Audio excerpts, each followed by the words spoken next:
Hello and welcome back to another session on bivariate analysis. So far we have understood correlation, chi-square test. Now we are going to understand ANOVA. Correlation was used to understand relationship between or do hypothesis testing between two numerical variables. Input variable and output variable both are numerical. Chi-square test was used to understand relationship between the input variable is categorical and output variable is categorical. Now we are going to understand the relationship between categorical variable as input variable and quantitative variable as the numerical variable as output variable. In general, in data sets there will be categorical columns, and especially in regression data sets you will have the output variable as the numerical variable. Before we select the feature and build a model, we should actually see whether the feature is important or not. To determine whether a categorical feature is important in predicting the numerical column, sometimes we may have to do the ANOVA test, analysis of variance test. The analysis of variance test generally tries to look at the variance between groups and the variance within groups. What I mean by between groups and within group is, if you take a column gender and a column salary, suppose that the gender is the input variable and the salary is the output variable. We need to see whether gender can be used to predict the salary appropriately or not. In gender, there are two groups, male and female, right? So within groups and between groups, we need to see the difference, and if there is difference, then the feature is important. The gender is important in predicting the salary. If there is no difference, right, between the groups, then the feature is not important. It is like zero variance column kind of a thing, right? So to understand that numerically, maybe we can take all the male salaries and take mean and standard deviation, take all female salaries and take mean and standard deviation. If means are different and standard deviations are different, that can clearly say that there is a difference in salaries between male groups and female groups. When there is a difference, the feature is useful in predicting the target variable. When the feature is useful in predicting the target variable, the feature is important. So numerically at a high level, we are trying to understand ANOVA. The ANOVA test generally tries to do hypothesis testing to find out this. Okay. ANOVA test is generally useful when number of values are less in one group and more in another group kind of a situation.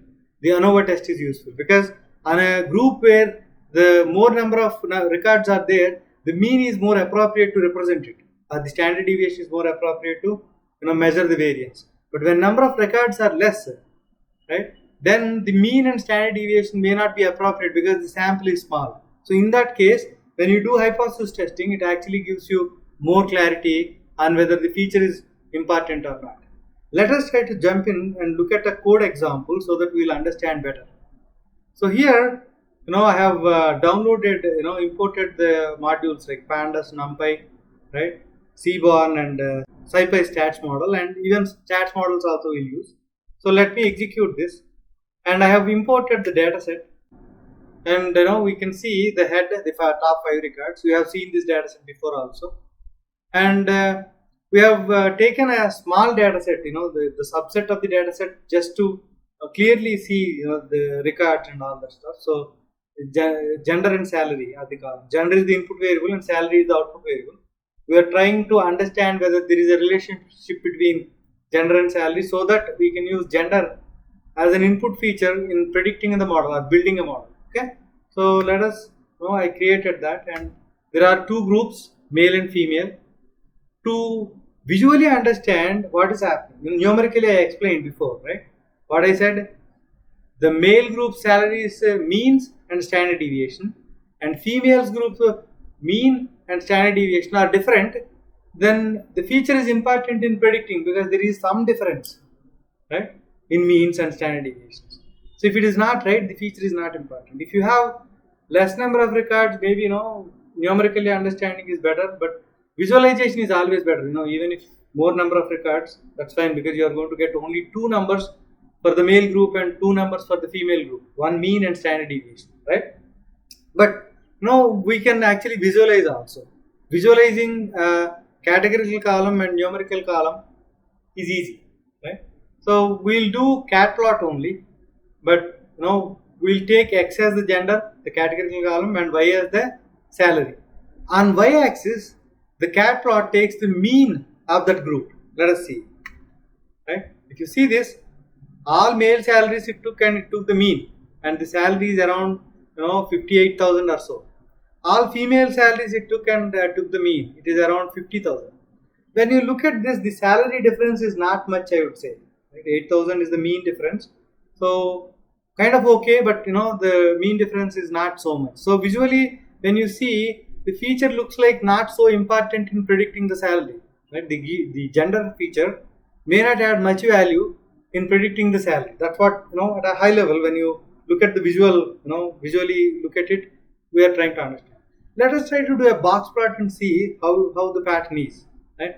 Even when we did box plot also, box plot generally takes the quartile 2, quartile 1 and quartile 3. Here also quartile 2, quartile 1 and quartile 3. It is median, right? 25%, 75%, right? So when you look at that, then it looks like a bit different, right? A bit different. Maybe there is a chance that the gender feature is useful in predicting the salary, right? So there is a confusion here. So it is better we go to the hypothesis testing in these kinds of situations, right? There is not much difference in means, and if you look at standard deviations also, right, you will get some more clarity. When you look at box plot also, it is like looking like there is some relationship, so it is a bit confusing, right? In these cases, if you try to do hypothesis testing, it gives you more clarity. So let us try to do ANOVA test, analysis of variance test. So analysis of variance test, whenever you say hypothesis testing, there is a null hypothesis, there is an alternate hypothesis. In general, the null hypothesis is the features are independent. Gender and salary are independent. The alternate hypothesis, they are not independent or dependent. When the features are dependent, then you can use one to predict the other. Okay. Let us try to look at the counts, value counts. There are 18 male records and there are 14 female records.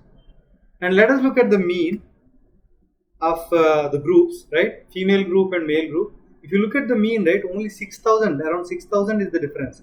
That's not much. When you look at standard deviations, even standard deviations also are close, right? There's only 3,000 difference in the standard deviations. In the initial classes, we have understood when means are same, when you know the standard deviation, that actually gives you more clarity. The spread, right? It gives you more clarity. So we are trying to understand like that. So here it looks like when I looked at the numerical outcome, the mean and standard deviation, it looks like gender is not a good feature in determining the salary of an employee. Let us see. Let us try to do F test and see what F test says. Okay. So to do F test, we have to use stat models, formula API, and OLS algorithm. In OLS algorithm, we are passing the target variable and then tilde symbol, and we are passing the input variable. In OLS algorithm, there is a way to convert your column to categorical. So if you specify C and then specify the column name, automatically the column gets converted to categorical. We'll talk about categorical column and converting a categorical column using pandas in later sessions. But it's a string column only. We just gave a categorical kind of flavor there. Okay. So when I execute this and look at summary, I can see F statistic and probe of F statistic. This is the p value. This is the statistic value. When we looked at chi-square test, we used a formula to calculate statistic value, and then looked into the table, and then at a degrees of freedom we try to understand whether to reject or accept, right? So here we have got both the F statistic as well as the probability p value. So the p value is calculated. If the p value is less than 0.05, we will reject the null hypothesis and say the features are important. The features have got relationship, strong relationship. If the p value is greater than 0.05, we need to accept. So here it is 0.361, definitely greater than 0.05. So we have to accept the null hypothesis. That means there is no relationship between, or the feature gender is not a good feature in predicting the salary. So that's what, even when we looked at the numbers also, we have got, right? When numbers are giving you a clear picture, generally you don't need to go for hypothesis testing, right? If numbers are not clear, then you should go to the hypothesis testing. Here, we actually found out that the feature is not important by looking at the mean and standard deviation, right? That's all about the ANOVA test on gender and salary. Thank you.